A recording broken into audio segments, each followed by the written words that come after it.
This title is presented to you by Soundlibra.com. For more audiobooks like this, click the link in the description or visit our website at Soundlibra.com.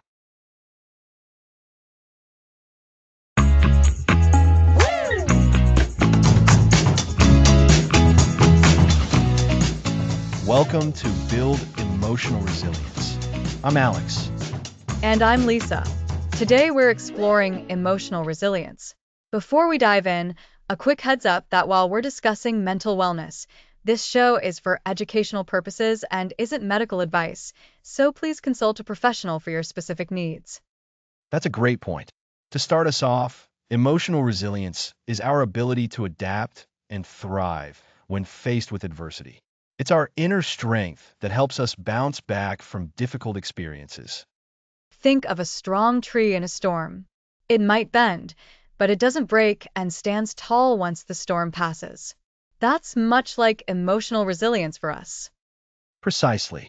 It's not about avoiding hardship, but about how we respond to it. It's our capacity to recover our well-being under pressure. So, it's like having an inner strength to navigate tough times and come out the other side, ready to move forward. Exactly, Lisa. It's the psychological equivalent of a rubber ball that springs back to its original shape after being compressed. And why is this so important today? Life feels full of constant challenges. You're right. We live in an era of rapid change and uncertainty. Developing resilience equips us to handle these ups and downs without becoming overwhelmed. So, it's a necessity for our well-being, not just a nice to have. It truly is. And the great news is that resilience isn't fixed. It's a dynamic process that can be learned and developed. That's incredibly empowering. What will listeners learn in this series? We'll break down resilience into actionable components. We'll start with the science of why some people bounce back more easily. And then we move into practical strategies for recovery and flexibility. Absolutely. We'll explore techniques for faster recovery and the power of self-compassion, learning to be kind to ourselves. I can already see how vital self-compassion is. It's a learned skill we'll guide you through. We'll also discuss leveraging your social support system and finding meaning in adversity. Finding meaning sounds like a powerful outcome after overcoming something tough. It is. We'll also cover building a resilient system, including journaling and integrating these tools for lasting emotional strength. This series sounds incredibly comprehensive, a true journey from understanding to mastery. That's the goal. We aim to equip you with practical tools to navigate difficult times and emerge stronger. Today, we defined emotional resilience as our capacity to adapt and bounce back from adversity, a vital and developable skill. And in this series, we'll explore the science, strategies, and practical techniques to help you build that inner strength, covering everything from setbacks to finding meaning. We're building a comprehensive approach to help you not just endure difficult times, but to emerge stronger and more capable. I'm excited about this journey. Me too.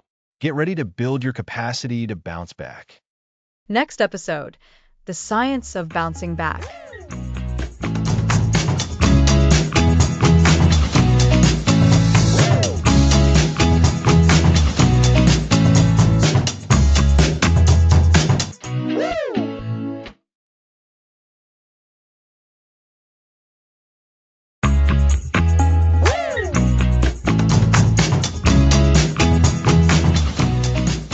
Welcome back. Last time we covered what emotional resilience is. Now, let's tackle the science of bouncing back. That's right, Alex. Last episode, we laid the groundwork, defining resilience as more than just enduring hardship, but thriving through it. Now, we're getting into the nuts and bolts. What's actually happening in our brains and bodies when we face stress, and how does resilience act as that essential buffer? Exactly. So, let's start with the brain. When we encounter a stressful event, our brain's alarm system, the amygdala, kicks into high gear. Think of it like a smoke detector going off. It signals danger. This triggers the release of stress hormones, primarily cortisol, from our adrenal glands. Cortisol. I've heard of that one. It's often called this stress hormone, isn't it? So, this is a natural, biological response to threat, right? Precisely. It's designed to help us react quickly. Cortisol mobilizes energy, increases our heart rate and blood pressure, and heightens our senses. It's the fight or flight response in action. Now, for most brief stressors, like a near miss in traffic or a pop quiz we weren't ready for, this system is like a well-trained security guard. It goes up, does its job, and then calms down. Okay, so a temporary surge of cortisol and a heightened state of alert. That sounds manageable. But what happens when the stress is prolonged or happens repeatedly? That's where the danger lies. Chronic stress means these stress hormones stay elevated for too long. Imagine that smoke detector not just going off, but getting stuck on. It starts to wear down the system. With prolonged high cortisol levels, the brain's ability to function effectively can be impaired. Learning and memory areas, particularly the hippocampus, can actually shrink. Shrink? That's concerning. So, chronic stress literally affects our capacity to think clearly and remember things? It can, and it impacts our emotional regulation too, making us more reactive, anxious, and prone to negative thought patterns. This is where resilience becomes crucial. Resilient individuals, and this is what the science is showing us, have a more finely tuned stress response system. A more finely tuned system. Can you explain what that looks like in practice? Certainly, picture two people facing the same setback. Person A, who might be less resilient, experiences a prolonged and intense stress response. Their amygdala stays highly activated, cortisol levels spike and stay high, and their prefrontal cortex, the part of the brain responsible for executive functions like problem solving and decision making, struggles to operate efficiently. They might feel overwhelmed, stuck in rumination, or act impulsively. And person B, the more resilient one? Person B's stress response, while still present, is more contained. Their amygdala activates, yes, but it also deactivates more quickly.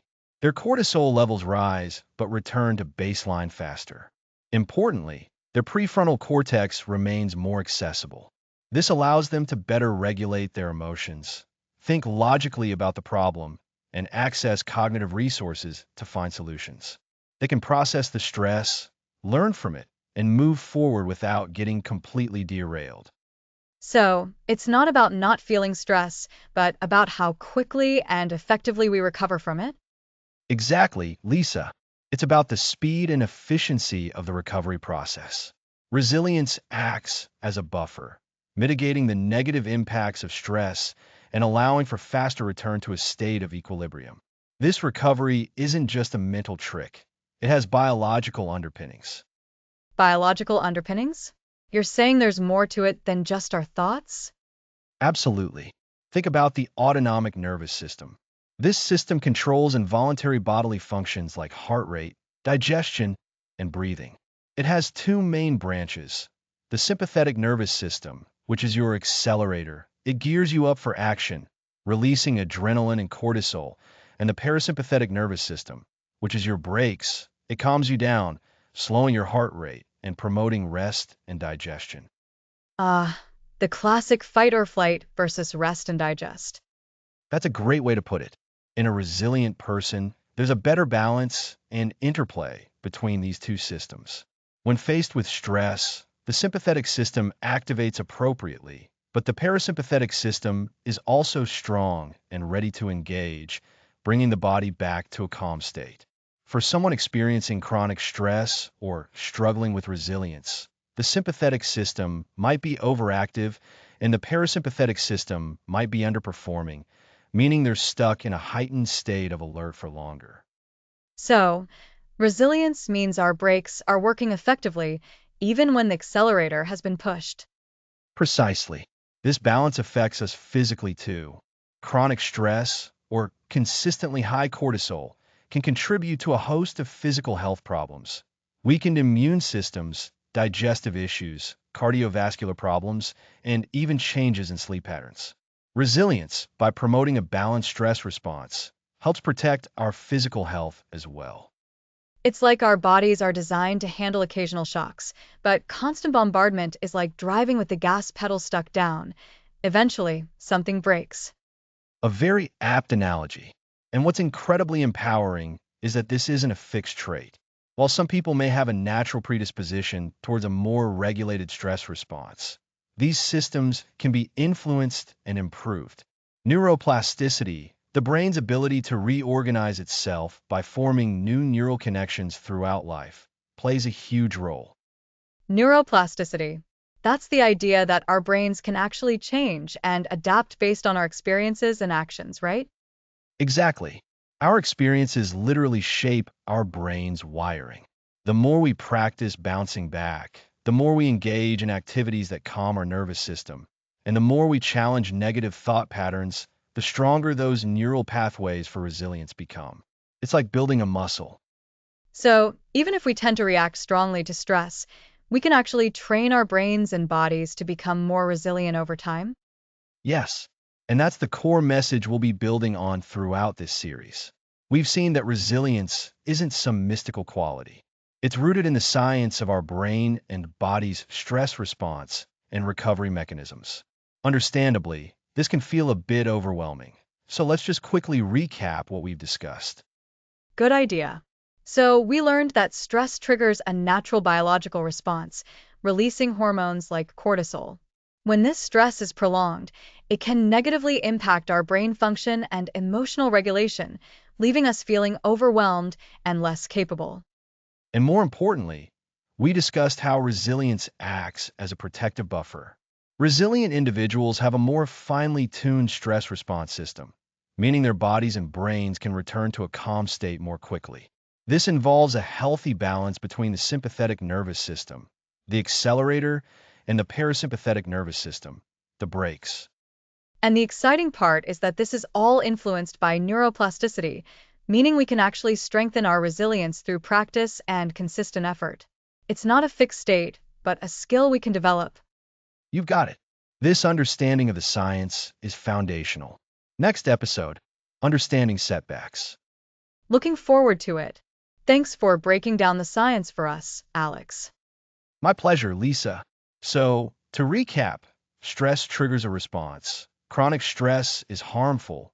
Resilience helps us recover faster. And it's all linked to the intricate workings of our brain and body, which we can positively influence. Happy learning.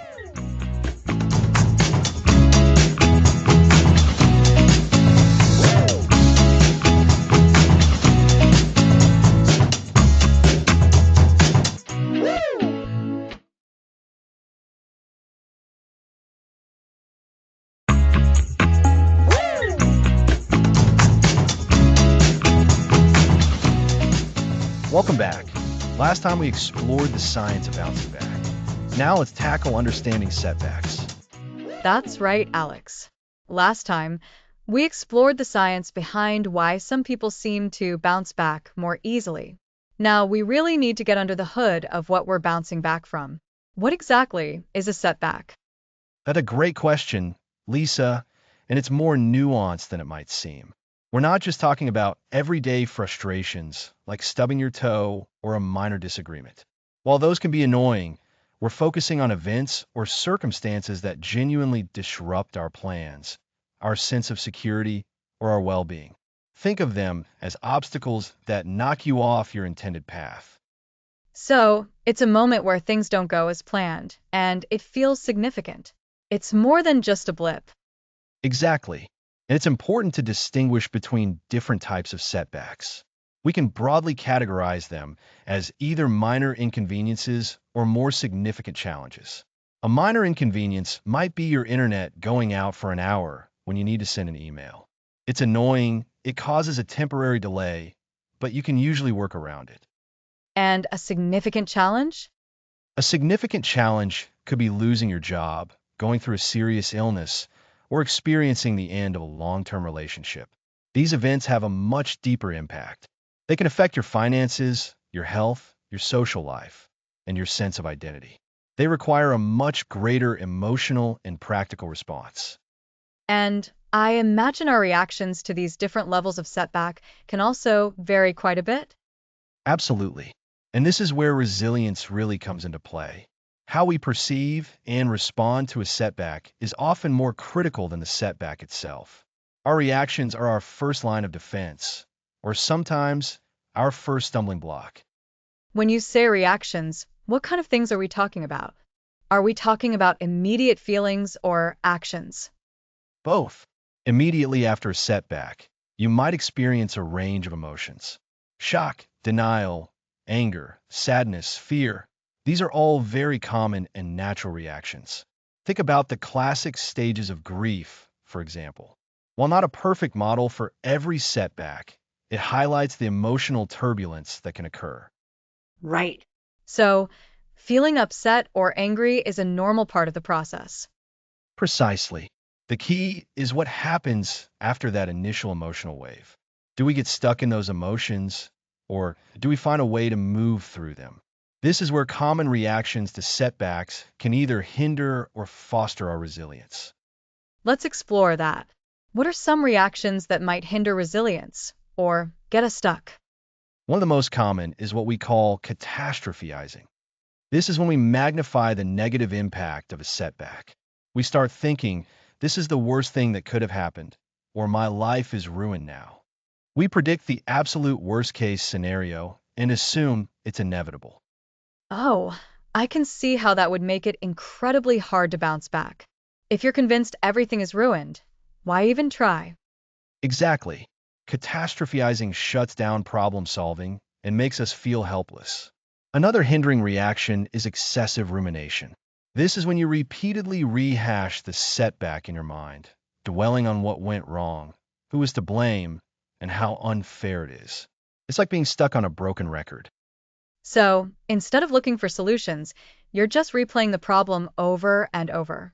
That sounds exhausting and unproductive. It is. Rumination keeps us locked in the past and prevents us from focusing on the present or future. It saps our energy and can lead to feelings of depression and anxiety. Another hindering reaction is avoidance.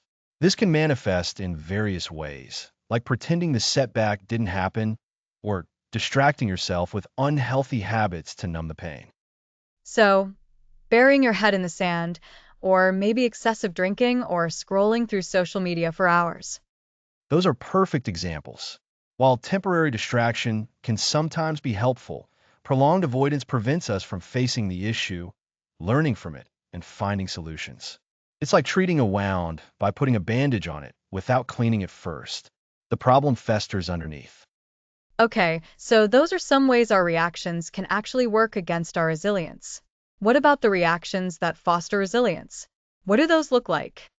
The opposite of catastrophizing is reframing.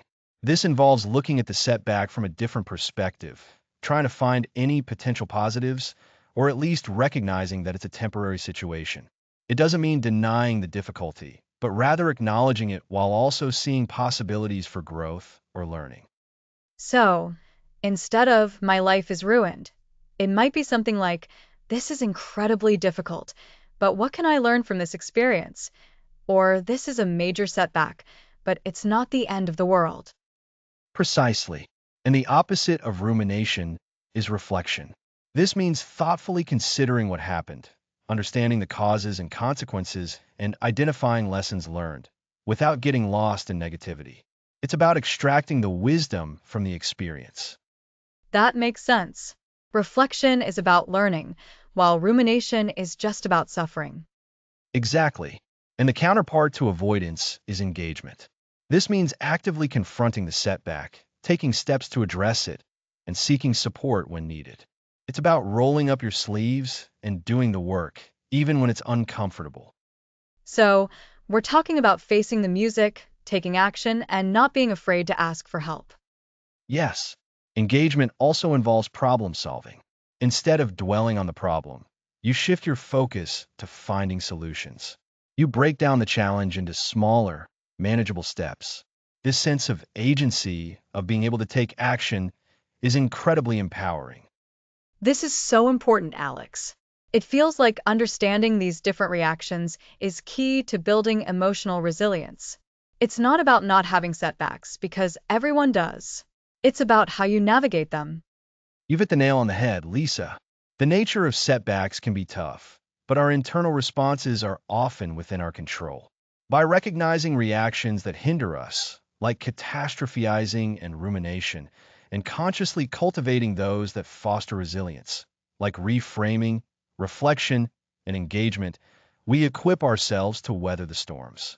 Remember how we defined resilience in episode 1 as the ability to adapt and bounce back. Understanding these reactions is a fundamental step in building that adaptability. So, to recap for our listeners, setbacks are significant disruptions to our plans or well being, ranging from minor inconveniences to major life challenges. Our reactions to these setbacks are crucial. Reactions like catastrophizing, rumination, and avoidance tend to hinder our resilience. Conversely, fostering resilience involves reframing the situation, engaging in thoughtful reflection, and actively engaging with the challenge to find solutions. Well said. These are the building blocks for navigating life's inevitable bumps. We'll explore how to cultivate emotional flexibility, another vital component of a resilient mindset, in our next episode. Thanks for listening.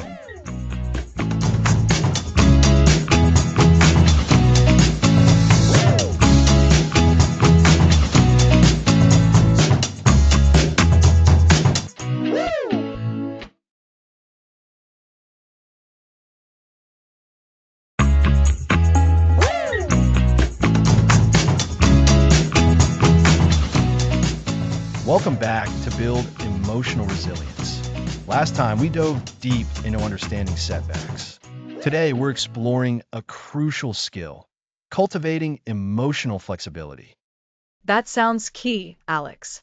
Because when we face a setback, it's not just the event itself that's tough, but also how we feel about it, and those feelings can get really stuck. Exactly, Lisa. Emotional flexibility is the capacity to experience a wide range of emotions without getting rigid or locked into one state. Resilience isn't about never feeling sad or angry, but about being able to feel those things, process them, and then move forward. So, it's not about suppressing difficult emotions, but about allowing them to be present without letting them take over entirely? Precisely. It's about recognizing, okay, I'm feeling frustration right now without immediately thinking, this is a disaster and I'll never get past it. Emotions are like weather. They come, they change, and they pass. That's a great analogy. How do we start to build this flexibility? It starts with awareness. The first step is simply noticing and acknowledging your emotions without judgment. When something challenging happens, what's the immediate emotional response? Are you noticing frustration, disappointment, anxiety, or anger? And the key is that without judgment part, right? It's easy to then judge ourselves for feeling a certain way. Absolutely. That's where rigidity often creeps in. We create rules for ourselves about how we should feel. So instead of saying, I shouldn't feel angry, try saying, I am noticing anger right now. It's a subtle but powerful difference. So, step one, notice and name the emotion, non-judgmentally. What's next? Next, we practice emotional labeling. This means being a bit more specific. Instead of just sad, can you pinpoint if it's disappointed, lonely, grieved, or melancholy? The more precise you are, the more you're dissecting the emotion, making it less overwhelming. That makes sense. A huge, undefined ball of bad feeling is much scarier than identifying it as, say, disappointment over a missed opportunity. Exactly. And once you've labeled it, the next part is to allow it. This doesn't mean wallowing. It means giving yourself permission to feel that emotion for a short, defined period. You're not fighting the emotion, you're simply observing it. So, if I'm feeling disappointed, I can say to myself, okay, for the next 5 minutes, I'm going to allow myself to feel this disappointment, but then I'm going to shift my focus. That's a fantastic way to put it. You're not ignoring it, but you're also not letting it anchor you. This brief allowance period teaches your brain that you can experience an emotion without being consumed by it. This still feels challenging. What if the emotion feels too intense to just allow for even 5 minutes? That's a very common experience. Once you've labeled the emotion and allowed it for a moment, ask yourself, what might this emotion be telling me? What information is it carrying? For example, frustration might be signaling that a boundary has been crossed. Anxiety could be a signal to prepare. So, we're using the emotion as a messenger rather than just an adversary? Precisely. We're turning adversaries into allies. This curiosity helps shift your perspective from being a victim of the emotion to an investigator of it. You're trying to understand its purpose. It's like stepping back from a painting to get the whole picture, rather than just staring at a single, overwhelming brushstroke. A perfect analogy. And what we're doing here is building what are called intermediate responses. These are the moments between the initial intense feeling and your ultimate reaction. Instead of an immediate, possibly unhelpful reaction, you're inserting awareness, labeling, allowance, and curiosity. This creates space. And in that space, we can choose a more constructive response. Exactly. This practice builds our capacity to hold a wider range of emotions. Remember when we discussed understanding setbacks in episode 3? Those setbacks often trigger strong emotions. Emotional flexibility allows us to process the emotional impact of a setback more effectively, so we can then focus on problem solving or adapting. So, to recap what we've covered today, we're cultivating emotional flexibility. The key steps are noticing and non-judgmentally labeling our emotions, allowing them for a brief, defined period, and then approaching them with curiosity. This creates a space for us to choose our response. You've got it, Lisa. This practice is your foundation for emotional flexibility. It's about developing that inner dance between experiencing your feelings and maintaining your equilibrium. It's a skill that improves with practice. It feels like a very practical, actionable way to approach difficult feelings. It's not about being emotionless, but about being skillfully aware of our emotional landscape. Absolutely. In the next episode, we'll start looking at how to speed up that recovery process after a setback. Fantastic. So, next time, we'll be diving into the art of faster recovery. That's right. Join us then.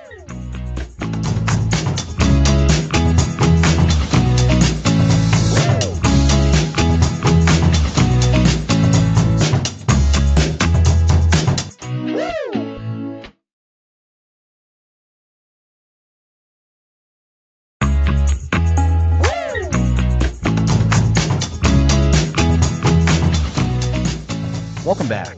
Last time, we explored emotional flexibility. Now, let's talk about faster recovery. Faster recovery. That sounds like the ultimate goal, doesn't it, Alex? Because we all face setbacks, big or small. The question is, how quickly can we pick ourselves back up and move forward? Exactly, Lisa. And the good news is, faster recovery isn't some innate talent. It's a skill, and like any skill, it can be learned, practiced, and improved. Think of training for a marathon. The first time feels tough, but with consistent training, your body adapts and you recover faster. Emotional recovery works much the same way. So, it's not just about enduring hardship, but about developing a process to get back on our feet more efficiently after we've been knocked down. Precisely. Today, we're introducing the core ideas behind faster emotional recovery. We'll look at what makes some people bounce back quicker and lay the groundwork for techniques to come. We're building on that emotional flexibility we discussed because being able to shift your perspective is a huge part of recovering swiftly. I'm ready. So, what are the key ingredients for this faster recovery? Well, one of the most significant factors is our mindset, specifically how we frame the setback. Do we see it as a permanent, devastating defeat or as a temporary, albeit difficult, event?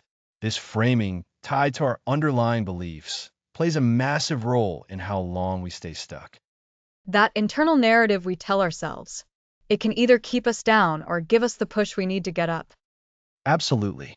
Another crucial component is our ability to process the emotions associated with the setback. When something challenging happens, it's natural to feel a range of emotions: sadness, anger, frustration, disappointment. Faster recovery doesn't mean ignoring these feelings. It means experiencing them in a healthy way and then moving through them. Suppressing them or dwelling excessively can actually slow down the recovery process. So, it's about acknowledging the feelings without letting them take over completely. Like a wave, you feel it, you ride it, and then it passes. That's a fantastic analogy, Lisa. And riding that wave effectively often involves understanding the source of the setback. Was it an external event, like losing a job, or an internal one, like making a mistake? Identifying the cause helps us take appropriate action, whether that's problem solving, seeking support, or simply learning from the experience. And that learning aspect is key, right? Because if we don't learn from what happened, we're more likely to repeat the same mistakes and face similar setbacks, which will naturally slow down our overall progress. Spot on. A rapid recovery process incorporates learning and adaptation. It's about extracting the lessons embedded within the adversity. Think about baking a cake. If it collapses, a quick learner doesn't just cry over it. They figure out why it collapsed. Maybe the oven was too high or the ingredients weren't mixed correctly, and they adjust their approach for the next attempt. That makes so much sense. So, we're talking about mindset, emotional processing, understanding the cause, and learning from it. Are there any other foundational elements to faster recovery? Yes, there's also the element of our coping strategies. When faced with a setback, what do? Do we turn to unhealthy habits like excessive drinking or comfort eating, which might offer temporary relief but ultimately hinder recovery? Or do we engage in constructive coping mechanisms like mindfulness, exercise, or talking to a friend? The strategies we employ directly impact the speed and effectiveness of our bounce back. It's really about actively choosing helpful actions over detrimental ones, even when it's hard. Exactly. And this brings us to a really important point. Faster recovery isn't about being tough or stoic. It's about being adaptive and resourceful. It's about knowing what tools you have in your emotional toolkit and how to use them effectively when you need them most. This is where building emotional flexibility becomes so crucial. The more flexible our thinking, the more options we have for effective coping. So, for listeners who are thinking, I tend to get stuck for a long time after something bad happens, what's the takeaway from this introduction? The takeaway is that you absolutely can get better at recovering. You don't have to accept lengthy periods of emotional distress. Recovery is a process, and we're going to break down the steps to make it more efficient. We're not just talking about enduring. We're talking about thriving through adversity. And in the upcoming episodes, we'll be diving into specific techniques like emotional exposure training, self compassion, and leveraging our support systems. These are the action steps for building that faster recovery muscle. That's right. We're going to move from understanding the principles to mastering the practices. We'll equip you with concrete methods to reduce the time you spend feeling overwhelmed and increase the time you spend moving forward. We're going to turn you into a seasoned marathon runner of emotional resilience. I'm already feeling more hopeful about tackling those inevitable bumps in the road. It's empowering to know there are strategies we can learn. Absolutely. The journey to faster recovery is paved with awareness, intentional choices, and consistent practice. We've introduced the core concepts today: a positive and adaptable mindset, healthy emotional processing, understanding the roots of setbacks, active learning, and effective coping strategies. These are the pillars upon which we will build your ability to bounce back quicker. So, to recap, faster emotional recovery is a learnable skill, not a fixed trait. It involves how we think about setbacks, how we handle our emotions, identifying the causes of difficulties, and choosing constructive actions and learning opportunities. This is our foundation for the advanced techniques to come. Indeed. Next episode, we'll dive into a powerful technique called emotional exposure training. It might sound daunting, but it's incredibly effective for reducing the impact of difficult past experiences. That sounds like a crucial next step. It is. We're excited to guide you through it. Happy learning!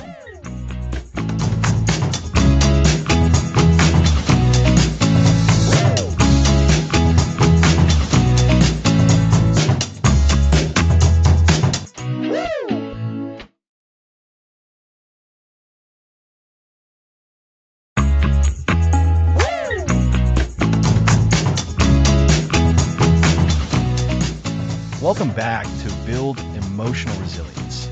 Last time we covered accelerating your recovery from challenges. And today, we're diving into a powerful technique, emotional exposure training. This is a core strategy for resilience. It's about facing difficult emotions in a controlled way rather than avoiding them. So, instead of running from uncomfortable feelings, we learn to sit with them? That sounds counterintuitive. It is. Our natural instinct is to avoid distress. But avoidance actually strengthens the fear and makes us less resilient. So, by avoiding, we reinforce the problem. How does emotional exposure training help? The idea is simple. Gradual exposure and toleration of distressing emotions reduces their power. Think of getting used to a cold swimming pool. The first dip is a shock, but you adapt. So, it's not about diving into the deep end, but about acclimatizing. How does this apply to emotions? Precisely. It's about controlled, intentional exposure. We identify situations that trigger difficult emotions, then gradually expose ourselves, staying with the feeling until it lessens. This teaches our brain we can handle these emotions. So, step one is identifying triggers and the emotions connected to them, like fear, anxiety, or sadness. Correct. For someone with a fear of public speaking, avoidance means not presenting. Exposure means deliberately creating opportunities to speak, starting small. Starting small is key. We don't jump from avoiding to giving a big speech. Absolutely not. We create an exposure hierarchy, a ranked list of situations from least to most anxiety-provoking. For public speaking, the bottom might be practicing in front of a mirror. Okay, mirror practice. What's next? Next, practicing in front of one supportive friend, then a small group, then a larger, less familiar one. Each step is manageable. The goal is to stay with the anxiety until it subsides, proving you can tolerate it. What does staying with the anxiety feel like when your instinct is to escape? Acknowledge the feeling without acting on the urge to escape. Notice physical sensations like a racing heart or sweaty palms. Observe them.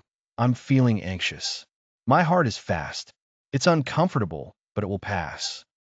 Like a scientist observing, not a person consumed. Exactly. You're learning these sensations aren't dangerous, just unpleasant. They diminish if you don't feed them with avoidance. When the emotion significantly decreases, you've succeeded. Then you move to the next level of your hierarchy, a bigger audience. Yes, repetition at each level is crucial. You repeat until the anxiety response weakens and you feel confident. Then, and only then, do you move up. This gradual progression builds confidence. This sounds like it requires patience and a willingness to feel uncomfortable. It does. Emotional exposure training isn't easy, but the payoffs are huge. By facing what we fear, we retrain our brains and learn our feared outcomes are less catastrophic than we imagined. This builds robust emotional resilience. So, the core principles are identify triggers, create a hierarchy, start small, stay with the emotion until it decreases, and move up gradually. Perfect summary. This process builds tolerance, showing yourself you can handle difficult feelings. This reduces the fear of those feelings and speeds up recovery. It's an active process like building a muscle. This emotional muscle gets stronger when we challenge it systematically. Exactly. Understanding and practicing emotional exposure training is a powerful step in accelerating resilience. It's about bravely and strategically stepping into discomfort to prove you can thrive beyond it. Next episode, the power of self-compassion. Join us then.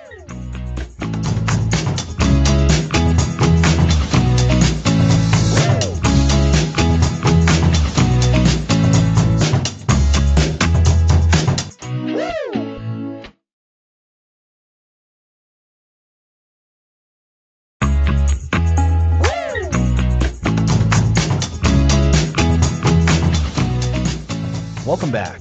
Last time, we dove into emotional exposure training, a powerful technique for facing difficult feelings head on. Today, we're focusing on something equally vital for building resilience: the profound power of self-compassion. Self-compassion. It sounds lovely, doesn't it? But I think for many of us, it's a really hard thing to actually practice, especially when we're going through a tough time. We tend to be our own harshest critics. You've hit on a crucial point, Lisa. Our inner critic can be incredibly loud, but self-compassion is the antidote. At its core, it's about treating yourself with the same kindness, understanding, and care that you would offer a good friend who is struggling. It's about recognizing that imperfection and suffering are part of the human experience. So, it's not about feeling sorry for yourself, right? I hear self-compassion, and my mind immediately jumps to self-pity. How do we tell the difference? That's a fantastic question, and it's a common misconception. Self-pity often involves brooding, feeling like a victim, and focusing solely on your own problems in isolation. It can lead to feeling stuck and overwhelmed. Self-compassion, on the other hand, acknowledges your pain, but without excessive rumination. It's active, forward-looking, and recognizes shared humanity. Shared humanity. I like that. So, self-pity is like saying, poor me, this is all happening to me, while self-compassion is more like, this is really hard right now, and it's okay that it's hard, and many people feel this way. Exactly. Self-compassion has three key components, first outlined by researcher Kristen Neff. The first is self-kindness. This means being warm and understanding toward ourselves when we suffer, fail, or feel inadequate, rather than being harshly self-critical. We offer ourselves support and understanding. Self-kindness. So, instead of beating ourselves up for making a mistake at work, we acknowledge that we made a mistake, that it's disappointing, but we try to be gentle with ourselves. Like saying, okay, that didn't go as planned. What can I learn from this? Precisely. The second component is common humanity. This is the recognition that suffering and personal inadequacy are part of the shared human experience, something that we all go through, rather than something that happens to me alone. It's about understanding that you're not alone in your struggles. That's so important. When we're in pain, it's easy to feel completely isolated, like no one else has ever felt this way. Reminding ourselves that this is a universal human experience can be incredibly grounding.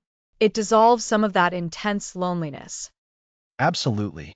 It shifts the perspective from why me to this is part of being human. And the third component is mindfulness.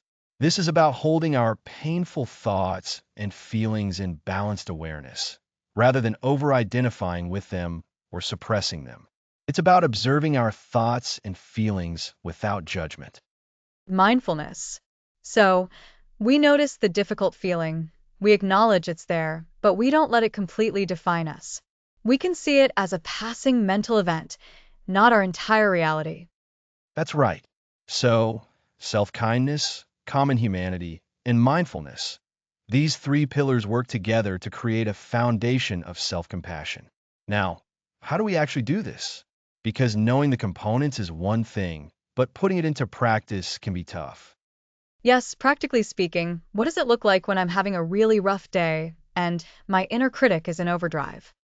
One of the most effective ways is through self-compassion breaks. When you notice you're struggling, pause. First, acknowledge your feelings. This is a moment of suffering. This is the mindfulness part, naming what's happening. Okay, pause. Acknowledge the suffering. Got it. Then, connect with common humanity. Suffering is a part of life, or I'm not alone in feeling this way. This gently pulls you out of isolation. Right. It's not just me being a failure, it's a human feeling. Exactly. And finally, offer yourself kindness. May I be kind to myself, or may I give myself the compassion I need? You can frame this as a mental phrase, or even gently place your hands over your heart. This physical gesture can be incredibly soothing. I can see how that simple gesture could create a sense of comfort. So, it's a structured mini meditation for tough moments. It really is. Another powerful practice is to write a compassionate letter to yourself. Imagine a dear friend going through a similar situation. What would you say to them? What words of comfort, understanding, and encouragement would you offer? Then write that letter to yourself as if you were that friend. Oh, that's a great exercise. Because we're usually so much better at giving compassion to others than to ourselves. This forces us to flip that script. What if I find myself being overly harsh when writing this letter? Do I just power through? That's a sign your inner critic is still strong. You can even address that in the letter. For example, you could write, I know I tend to be very hard on myself, but right now I need to offer myself some grace. It's about acknowledging the tendency and gently counteracting it. That makes sense. It's a process, not an instant fix. And how does this tie back to the idea of faster recovery, which we introduced in episode 5? This is critical. When we're resilient, we don't just endure hardship, we learn and grow from it. Self-compassion is a crucial enabler of this. Think of it like this. If you're injured, constantly berating yourself for getting hurt won't help you heal. It'll likely make the pain worse and slow down recovery. But offering yourself care, rest, and understanding, that's what promotes healing. So, by being kind to ourselves when we experience setbacks, we're creating a more fertile ground for recovery rather than hindering it with self criticism. It allows us to acknowledge the setback, learn from it objectively, and then move forward with renewed energy. Precisely. Self-compassion allows us to process difficult emotions without getting stuck in them. Remember when we discussed emotional flexibility in episode 4? Self-compassion is a practical tool that fosters that flexibility. It allows us to feel our emotions fully, without judgment, and then release them more easily. It helps us bounce back because we're not carrying the extra weight of self-recrimination. It also makes us more open to learning from our mistakes. If I'm constantly afraid of being judged by myself, I'm less likely to analyze what went wrong and more likely to just try to forget it or hide it. But with self compassion, I can look at it more openly and learn. That's a brilliant insight, Lisa. The fear of judgment, especially self-judgment, can create a defensive posture. Self-compassion dismantles that defense. It creates a safe internal space to explore challenges, identify what needs to be learned, and adapt. Building on what we learned with emotional exposure training, self-compassion helps us to be kind to ourselves during the exposure, making the process more sustainable and less overwhelming. So, to recap for our listeners, self compassion isn't self pity. It's a practice of self kindness, recognizing our common humanity and mindful awareness. We can practice it through self compassion breaks and writing compassionate letters. And crucially, it's a foundational element for faster recovery from setbacks and fostering emotional resilience. That's a perfect summary, Lisa. It's about acknowledging your humanity, with all its imperfections and struggles, and responding with warmth and care. It's a skill that can be learned and strengthened over time, and its impact on your overall well-being and resilience is profound. It truly sounds like transformative practice. Thank you, Alex, for breaking this down for us. My pleasure. Next episode, we will explore another critical pillar of resilience, leveraging your social support system.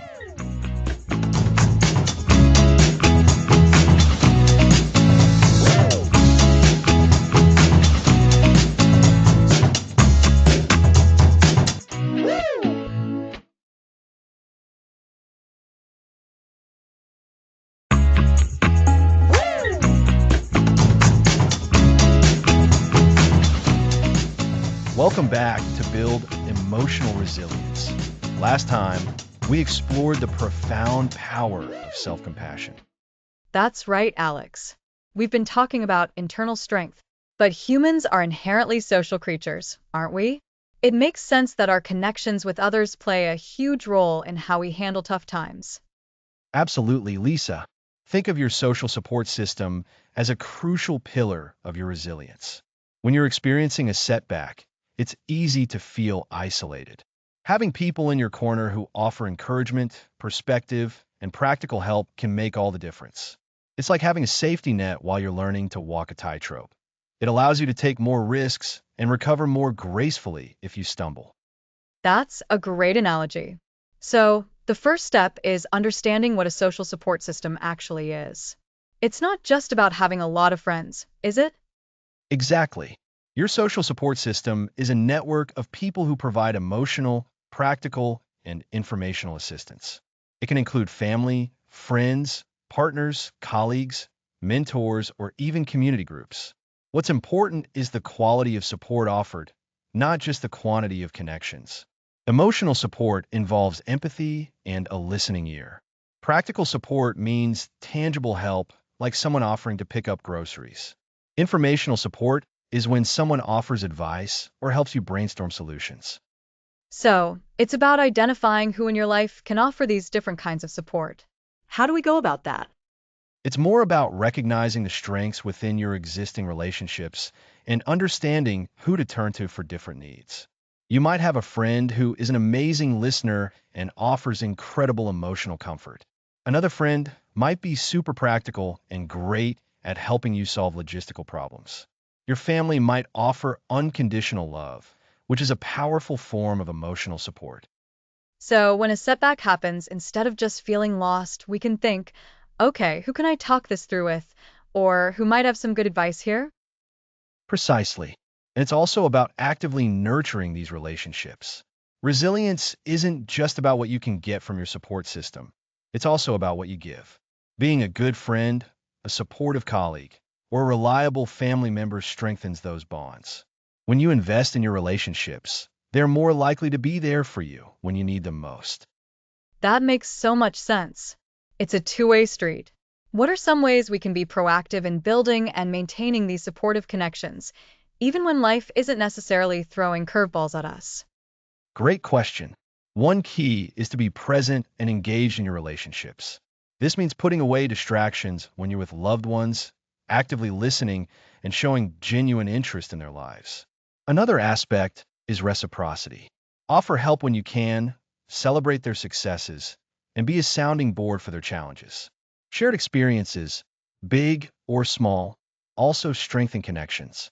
Plan activities, have regular check-ins, or even just send a quick message to say you're thinking of them.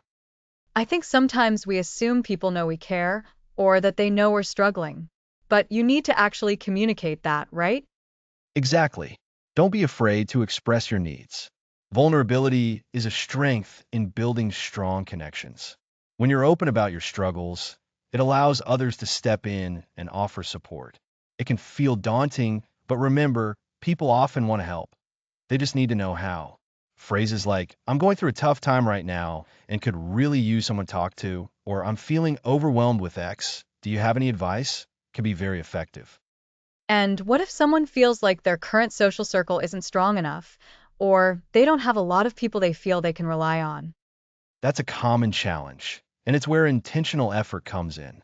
Consider joining groups or clubs that align with your interests. This could be a book club, a hiking group, a volunteer organization, or even an online community. These shared activities provide natural opportunities to connect with like-minded individuals. For those who have moved to a new place or are in a transitional phase, it might also involve reaching out to old friends or acquaintances. Sometimes, a simple reconnecting message can reignite a valuable connection. Building new relationships takes time and consistent effort, but it's a powerful investment in your long-term resilience. So, it's about being intentional, not just passively hoping for support, and recognizing that building and maintaining these relationships is an ongoing process. Yes, the social support system isn't a one-time build. It's a garden that needs continuous tending.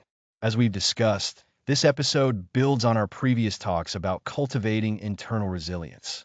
Self-compassion helps you be kinder to yourself during difficult times, and your social support system amplifies that by providing external validation and care. They work hand in hand. When you can be kind to yourself and have people who are also kind to you, your capacity to bounce back is significantly enhanced. So, to recap, our social support network is a vital component of emotional resilience. It provides emotional, practical, and informational help. We can leverage this by identifying who in our lives offers these types of support, nurturing these relationships through presence and reciprocity, and being brave enough to express our needs. And for those looking to build their network, actively seeking out communities and making intentional efforts to connect are key. That's a fantastic summary, Lisa. Remember, you don't have to go through challenges alone. Your social connections are a powerful, often underutilized resource for building and maintaining your emotional strength. Next episode, Finding Meaning in Adversity. Next episode, Finding Meaning in Adversity.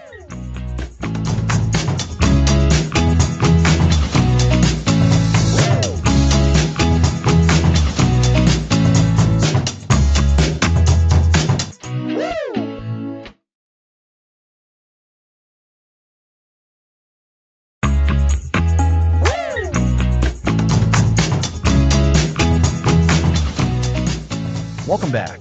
Last time, we explored the power of social support systems in building emotional resilience. Today, we're diving into a topic that adds a whole new dimension to bouncing back, finding meaning in adversity. Finding meaning. That sounds deep. It's like, even when things are tough, there's still a why behind it all. Exactly, Lisa. It's not about pretending bad things don't happen or that they are inherently good. It's about examining those difficult experiences and identifying a sense of purpose or growth that can emerge from them. When we can see a challenge not just as a roadblock, but as an opportunity to learn, adapt, or even help others later, it changes everything. So, it's a shift in perspective. Instead of, why is this happening to me? It becomes closer to, what can I learn from this? Or, how can this make me stronger? You've hit the nail on the head.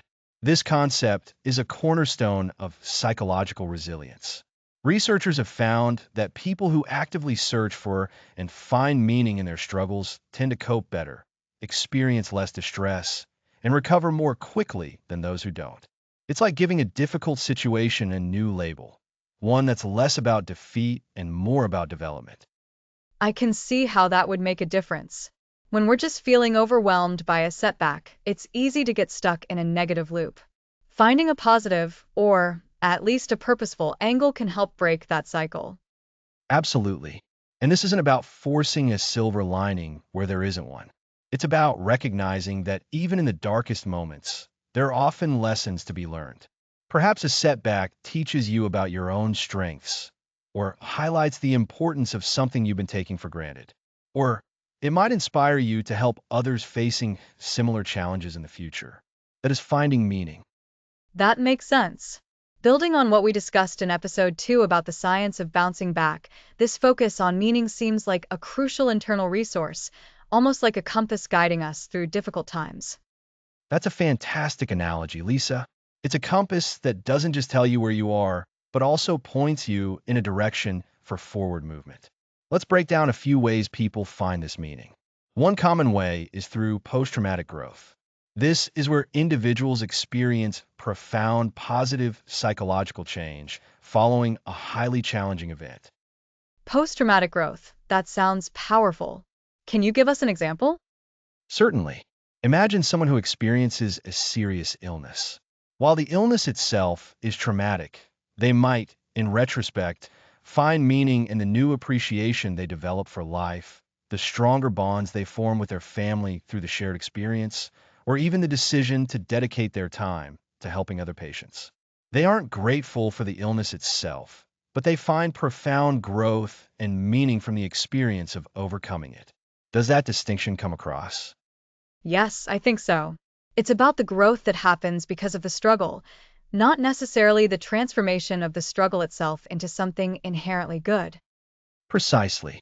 Another angle is discovering a new sense of purpose. Sometimes a major life disruption can shake us out of complacency and cause us to reevaluate our priorities. This might lead us to pursue a passion we'd previously set aside, or to engage in work that feels more aligned with our values. It's like a wake-up call that redirects our life's energy. So, it's not always about surviving a crisis, but also about how that crisis can lead to a more fulfilling life afterward. Exactly. And we can also find meaning through changes in our relationships.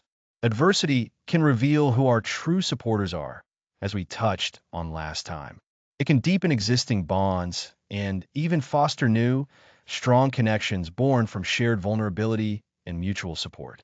The shared experience of overcoming something difficult can create an incredibly powerful bond. It's like the tough times really show you what and who truly matters. It really does. And beyond personal growth and relationships, there's also the meaning we find in actively contributing to others or a cause. When we feel we're making a difference or that our experiences can help others heal or prevent future suffering, it provides a profound sense of purpose. This could be through volunteering, advocacy, or simply sharing our story to offer hope. So, there are several pathways to finding meaning: personal growth, a renewed sense of purpose, stronger relationships, and contributing to something bigger than ourselves. That's a good framework to keep in mind. It is. Now, how do we actively cultivate this? It's not always intuitive. One key is to revisit past challenges. Reflect on significant setbacks you've faced. What did you learn from them? How did you change as a person? Even if it was painful at the time, try to identify any positive outcomes or insights that emerged. Looking back with a different lens. That's interesting. Yes, a different lens. Another technique is to practice conscious reframing. When you find yourself dwelling on the negative aspects of a situation, consciously try to identify at least one positive aspect, a lesson learned, or a potential for future growth. It's like asking yourself, what is this situation teaching me? Rather than just, why is this happening? That requires some mental discipline, doesn't it? It's easy to get stuck in the why me for a while. It absolutely does. It's a skill that improves with practice. And remember how we talked about self-compassion in episode 7? Approaching yourself with kindness and understanding during difficult times makes it much easier to explore these challenging questions about meaning. Beating yourself up makes it harder to find clarity. That's a good reminder. Self-compassion makes the space for deeper reflection. Indeed. And don't underestimate the power of storytelling. Narrating your own experiences, either to yourself or to a trusted friend or therapist, can help you structure your thoughts and uncover the meaning within them. It's like piecing together a puzzle, and as you tell the story, the picture of meaning starts to emerge. So, to recap for our listeners, finding meaning in adversity isn't about pretending bad situations are good. It's about actively seeking out the growth, purpose, and lessons that can emerge from difficult experiences. This can include post-traumatic growth, discovering new purpose, strengthening relationships, and contributing to a cause. And we can cultivate this by reflecting on past challenges, practicing reframing, employing self-compassion, and telling our own stories. That's a perfect summary, Lisa. This ability to find meaning, even in the face of significant hardship, is a powerful driver of resilience. It provides us with a strong anchor, a sense of direction, and ultimately, a more robust capacity to bounce back and even thrive. It transforms a setback from an endpoint into a stepping stone. It really does. It shifts our focus from just enduring the storm to learning how to navigate it, and maybe even finding something valuable along the way. Exactly. And this naturally leads us into our next episode, where we'll explore practical methods for building that resilience system into your daily life, focusing on the powerful tool of journaling. Journaling for resilience. I'm looking forward to that. Next episode, building a robust system, journaling for resilience.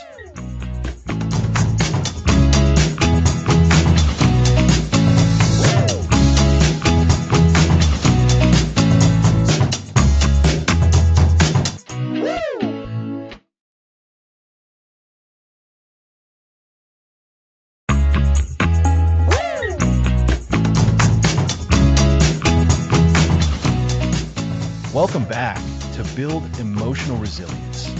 Last time, we explored how finding meaning in adversity can be a profound step. Now, we're diving into a practice that can act as the bedrock for all these strategies, journaling. Journaling. It sounds so simple, doesn't it? But I'm really curious about how it specifically helps with resilience. We've talked about understanding setbacks, developing emotional flexibility, self-compassion, and finding meaning. How does writing it all down tie it all together?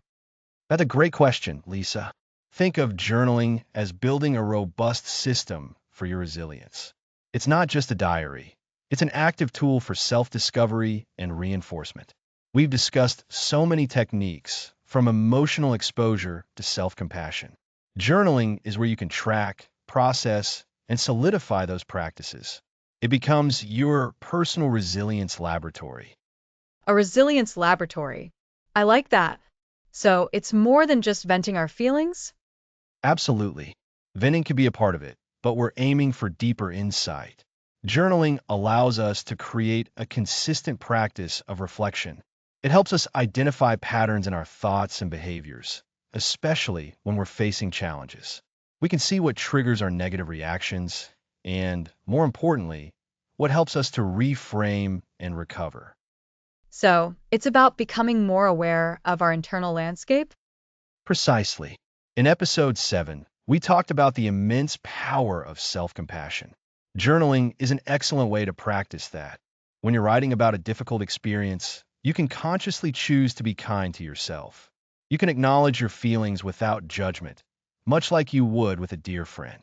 This kindness, written down and revisited, can build a powerful internal dialogue of support. That makes sense. If I'm writing about a tough day, I can specifically address myself with empathy.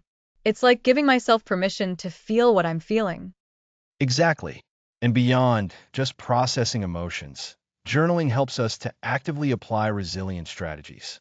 Let's say you've decided to practice emotional flexibility, which we covered in episode 4. In your journal, you can write down a situation where you felt stuck and then consciously explore alternative perspectives. You can write, my initial reaction was X, but what if I considered Y or Z? This written exploration reinforces the mental agility we're trying to build. So we're not just thinking about it, we're actively crafting our responses on paper. Yes, and we're building a record of our progress. This is where the robust system aspect comes in. When you're feeling discouraged, you can flip back through your journal and see all the times you've bounced back. You'll see evidence of your own strength, your own strategies working. This is incredibly empowering. It combats that feeling of starting from scratch every time a setback occurs. That's a fantastic point.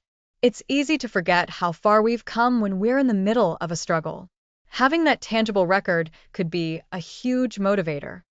Absolutely. Now, let's talk about practical ways to make this a consistent practice. Many people find it daunting to start. They think, what do I write? The key is to not overthink it. Consistency over perfection. So, no pressure to write a novel every day? Definitely not. Even a few sentences can be beneficial. Here are a few prompts to get you started, and you can adapt them to your needs. First, a general check-in. How am I feeling right now, physically and emotionally, and what might be contributing to these feelings? This is a great starting point for understanding your current state, That's simple and direct. What might be contributing? Opens the door for reflection. right? Next, let's link back to our discussion on setbacks. You can ask yourself, what was a challenge I faced today or this week? What was my initial reaction, and how did I cope? This helps you track your responses to adversity. And from there, you could explore alternative responses, right? Exactly. You can add a follow-up prompt like, what's another way I could have responded to that challenge? What would a more resilient response look like? This is where you actively practice that emotional flexibility as we discussed in episode 4. Okay, so check in, identify the challenge, and then explore better responses. What about those moments when we're actively working on self compassion, like we did in episode 7? For that, a powerful prompt is, what is one thing I can do for myself right now to show myself kindness and support? Or, if you've had a difficult interaction, you can write, how can I offer myself compassion for the way I handled this situation, even if it wasn't perfect? This directly reinforces those self-compassionate practices. I can see how regularly asking these questions and writing down the answers would build really strong habits. It does. And it also helps you find meaning, which we talked about in episode 9. You can prompt yourself with, what did I learn from that difficult experience? What did it teach me about myself or the world? Even in negative situations, there are often lessons to be found, and journaling helps you uncover them. So, journaling becomes a way to actively extract the lessons. It's not passive, you're digging for them. Precisely. Another very practical aspect is tracking your resilience strategies. We've covered several techniques throughout this series. You can dedicate a section of your journal to noting when you successfully used a particular strategy. For example, I used deep breathing to manage my anxiety before the meeting today. Or, I reached out to a friend for support when I was feeling overwhelmed. That's brilliant for reinforcement. It makes you aware of what's actually working for you. Yes, and it personalizes your resilience framework. What works for one person might not work for another, or even for you at different times. Your journal becomes your personal guide. You're building a repository of your successes, your insights, and your tested strategies. It's evidence of your growing resilience. So, to recap this episode, journaling isn't just about recording events, but actively engaging with our thoughts and feelings. It helps us practice self compassion, build emotional flexibility, learn from setbacks, find meaning, and track the resilience strategies we're employing. It's essentially creating a personal resilience toolkit that we're continuously refining. That's a perfect summary, Lisa. And the beauty of journaling is its accessibility. You don't need fancy equipment. A notebook and a pen, or a simple digital note-taking app will suffice. The most important ingredient is your willingness to engage honestly with yourself. And to make it a consistent habit, even a few minutes each day can make a significant difference. Indeed, consistency is key to building any robust system, and your resilience is no different. By regularly reflecting, you're not just surviving challenges, you're training yourself to meet them stronger, wiser, and more compassionate towards yourself every time. It's an investment in your long-term well-being. It really sounds like the ultimate tool for integrating everything we've discussed in this series. It truly is. It consolidates the learning from understanding setbacks, cultivating flexibility, practicing self-compassion, finding meaning, and so much more. Your journal becomes the living record of your resilience journey. This has been incredibly insightful, Alex. I'm definitely motivated to be more consistent with my own journaling. Wonderful.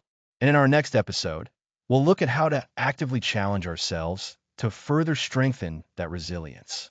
Next episode, progressive challenges for emotional strength.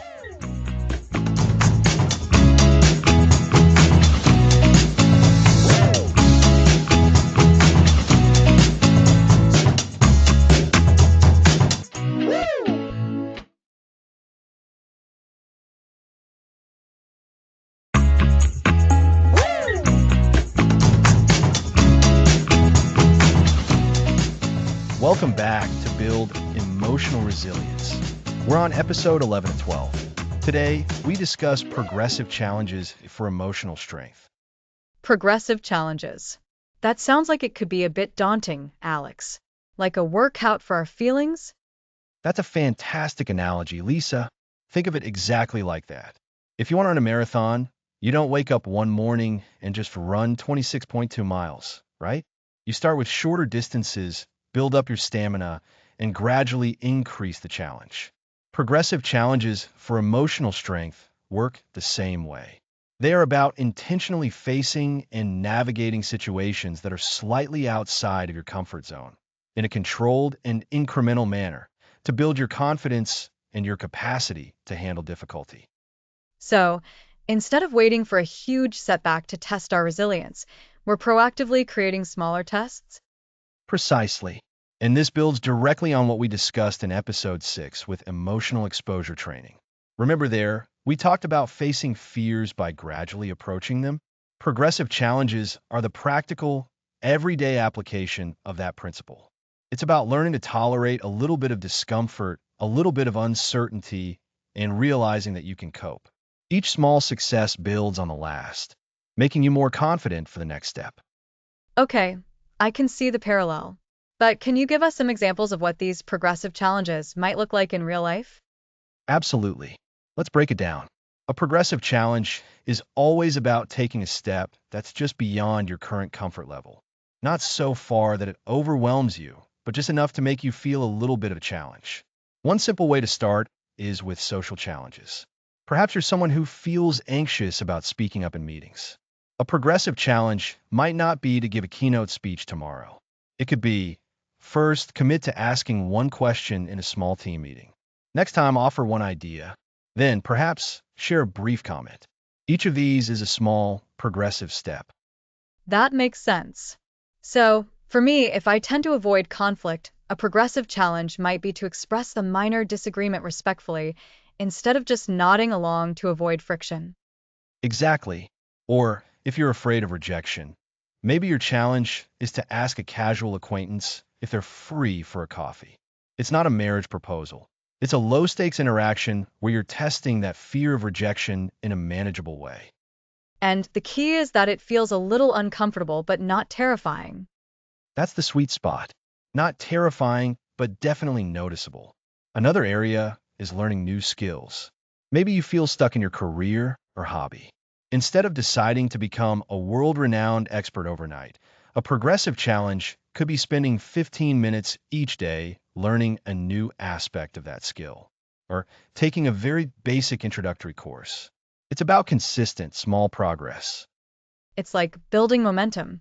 Each small win gives you the confidence to try the next, slightly bigger, step. That's precisely it. And this also ties into our previous discussions about self-compassion. When you're taking on these challenges, it's crucial to remember that not every attempt will go perfectly. You might still feel anxious, or the outcome might not be what you hoped.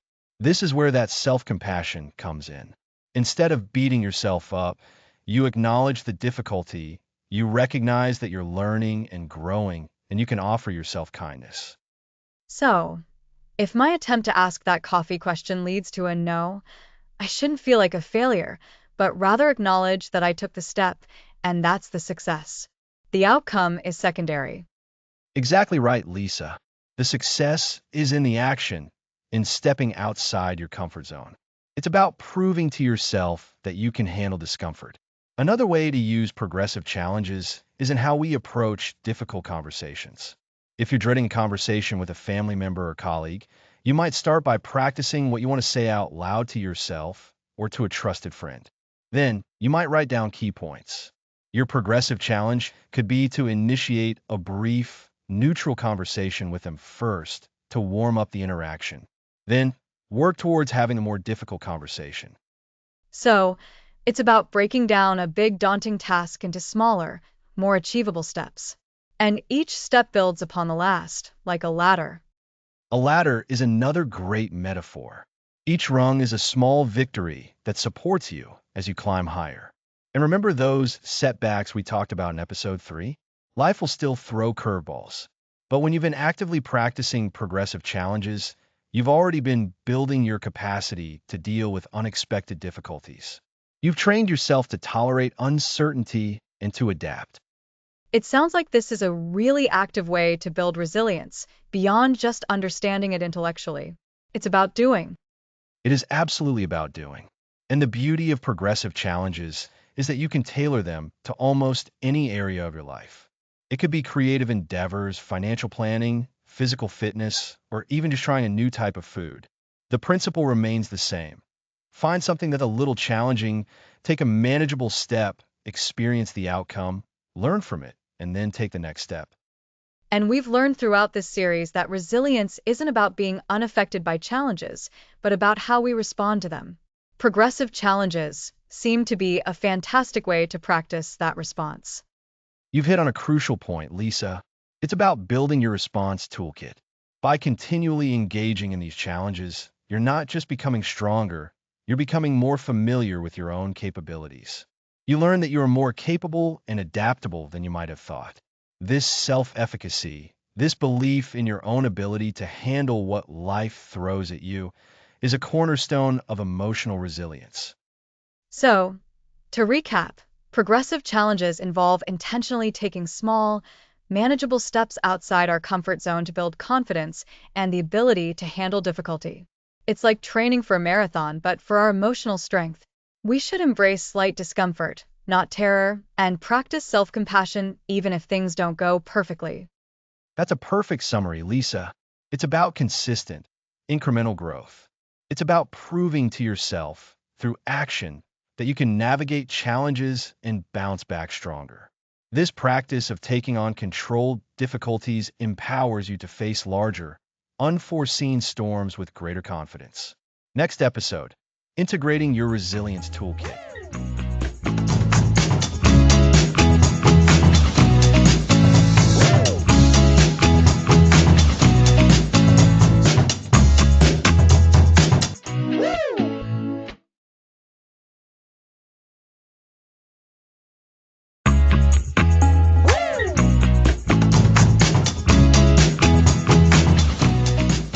Welcome back, everyone, to the final episode of Build Emotional Resilience. I'm Alex. And I'm Lisa. We've journeyed through what emotional resilience truly means, the science behind it, and a whole host of practical techniques over the past 11 episodes. That's right, Lisa. We've explored understanding setbacks, cultivating emotional flexibility, the art of faster recovery, and even delved into specific techniques like emotional exposure and the profound power of self-compassion. We've also talked about leveraging our social support systems, finding meaning in tough times, and the structured approach of journaling. And just last time, we discussed progressive challenges. It feels like we've built this incredible toolkit for bouncing back. But this episode, Integrating Your Resilience Toolkit, is all about putting those tools together. How do we make them work for us, not just as isolated techniques, but as a unified system? Exactly. Think of it like this. You've learned to use a hammer, a saw, and a screwdriver. Now, we're going to talk about how to build a sturdy, reliable structure with them. Our goal today is to help you weave together everything we've learned into a personalized resilience strategy. We want to move from knowing about resilience to living it. So it's about making it all stick, making it automatic when life throws us a curveball. Precisely. Remember back in episode 1, we defined emotional resilience as the ability to adapt well in the face of adversity, trauma, tragedy, or significant sources of stress. It's about bouncing back from difficult experiences. Today, we're solidifying how to do just that consistently. Let's start with the foundation. We talked a lot about understanding setbacks. How does that tie into the rest of our toolkit? Understanding setbacks is crucial. It's the first step in not letting them overwhelm us. When you see a setback not as a catastrophe, but as an event with a beginning and an end, you can start to apply other tools.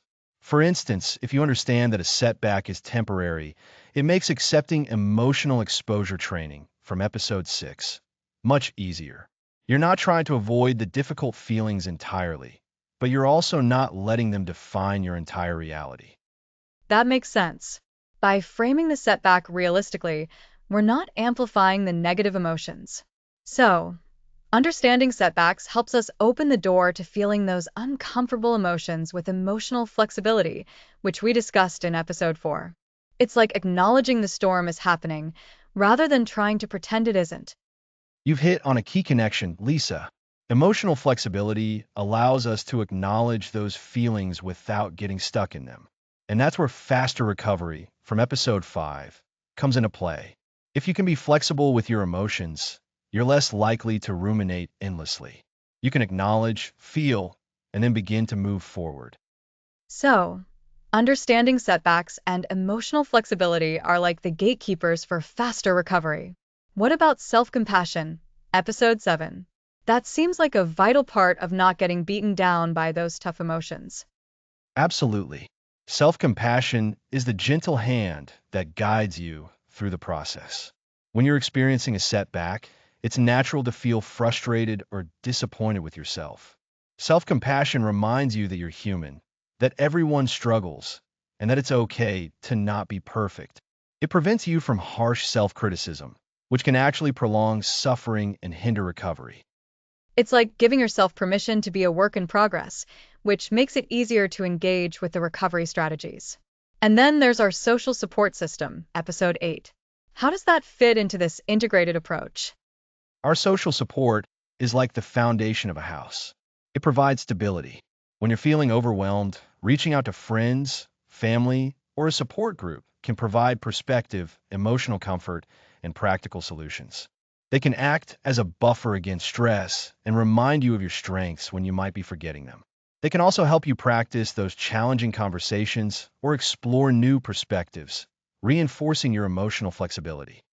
So, on days when self compassion is hard to find, or when emotional flexibility feels impossible, our support system can help us bridge that gap. It's a tangible lifeline. Exactly. Now let's talk about finding meaning, episode 9. This is a more advanced aspect of resilience, but incredibly powerful. When we can find meaning in our struggles, it transforms our perspective. It helps us see the setback not just as something to overcome, but as an opportunity for growth or a lesson learned. This meaning-making process can bolster our sense of purpose and make us more resilient in the face of future challenges. It's like reframing the narrative. Instead of, why me? It becomes, what can I learn from this? That certainly fuels a desire to keep moving forward in a positive direction. And to help us cultivate that forward momentum and better understand our inner landscape, we have journaling from episode 10. Journaling is a personal tool. It allows you to process your thoughts and emotions, track your progress, identify patterns in your reactions to setbacks, and reinforce the positive coping mechanisms you're developing. It's a silent conversation with yourself that solidifies everything else. So, when we're feeling overwhelmed, journaling can help us untangle those thoughts and identify which resilience strategies are most effective for us at that moment. It provides a record of our growth. And then, building on all of this, we have progressive challenges from episode 11. This is where we actively step outside our comfort zone in small, manageable ways to build our confidence and broaden our capacity to handle stress. By consistently facing these challenges, we're proving to ourselves that we can cope, which reinforces all the other resilience skills we practiced. Wow, thinking about it all together like this really highlights how interconnected these tools are. It's not just about having them, but about consciously deciding which tool to use or how to combine them. For example, if I know I need to do a progressive challenge, I might use journaling to plan it out and then call a trusted friend from my social support system afterwards to debrief. That's the integration. You're not just reacting, you're proactively designing your response. Consider your own personal resilience system. What are your go-to strategies? When do you lean on self-compassion versus your social circle? When does finding meaning become most important? It's about building a personalized roadmap for navigating life's inevitable ups and downs. It's about understanding that setbacks are a part of life, but they don't have to define us. We have the power to adapt, to recover, and to grow from them. And that, dear listeners, brings us to the end of our series on building emotional resilience. We've covered a lot of ground, from the fundamental definition to actionable strategies. Remember that resilience isn't about being invulnerable. It's about having the capacity to bend without breaking, to learn from adversity, and to emerge stronger. We've equipped you with the knowledge and techniques to do just that. It's been an incredible journey, Alex. I feel so much more equipped to face challenges head on and to recover more effectively. Thank you for sharing your expertise. The pleasure has been all mine, Lisa, and thank you to all our listeners for joining us for the past 12 episodes. We hope this series has been a valuable resource for you. So, to recap, we've learned that emotional resilience is about adapting well to adversity. We've explored how understanding setbacks, practicing emotional flexibility, and aiming for faster recovery are key. We've also seen the vital roles of self-compassion, our social connections, finding meaning, and using tools like journaling and progressive challenges. Today, we've tied it all together, emphasizing how to integrate these elements into a robust, personalized resilience toolkit. You've got it. Keep practicing, keep experimenting, and keep building that inner strength. Thanks for listening to the series.